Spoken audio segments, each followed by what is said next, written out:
Kelly. Today I'm going to show you how to play a game called Squeezers. We've played this a couple times in the butterfly room. Miss Walker said the bullfrogs really like to play this game too. It's pretty simple to set up. All you need is a number line with numbers 1 through 10. You need a set of cards, number 1 through 10 as well. And then you need 2 toys, or I found 2 little figurines in my house. I didn't really have any toys. And I just made this out of construction paper that I taped together so it would be long enough.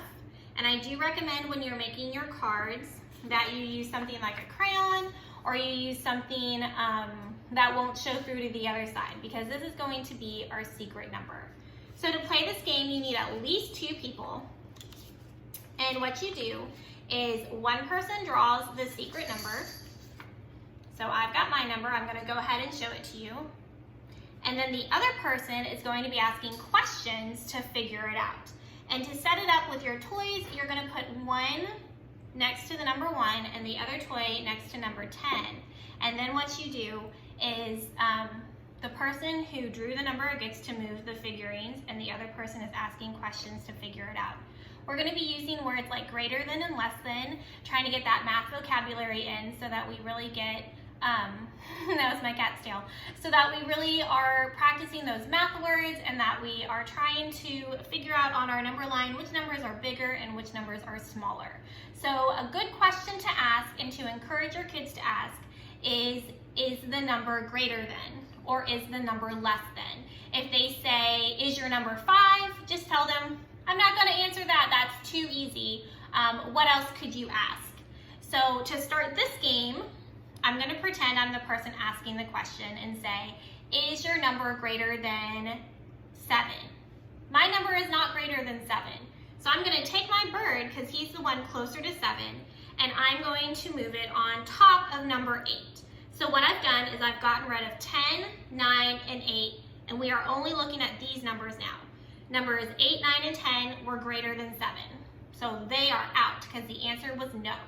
And then you would ask another question. Is your number smaller than 3? My number is not smaller than 3. So this time I get to move the frog because he's closer to this end, and I'm going to put him on top of 2. So this time we got rid of 1 and 2 because those are the numbers that are smaller than 3. And then they could say, is your number greater than 5? My number is not greater than 5. So I can take my bird and move it on top of 6. And you can see that we are squeezing our toys closer and closer, so our choices are getting smaller. And so right now the only ones left are 3, 4, and 5. And so then they could ask another question and say, is your number less than 4? My number is not less than 4, so I'm going to put it right here. And then we've just got 4 and 5 left. Is your number greater than 4? My number is not greater than 4. So I get rid of 5, and then you can see right here, the number is 4. And if you played it correctly, of course, you should end up with a matching number. So we figured out it was 4, and it matches my card. And then you can play it again. You can play this quite a few times as long as they're interested, and take turns over who's the one answering and who's the one drawing the card, the one asking the questions. And it's a lot of fun. We enjoy it at school. I hope you guys are staying safe and healthy at home, and I hope to see you soon.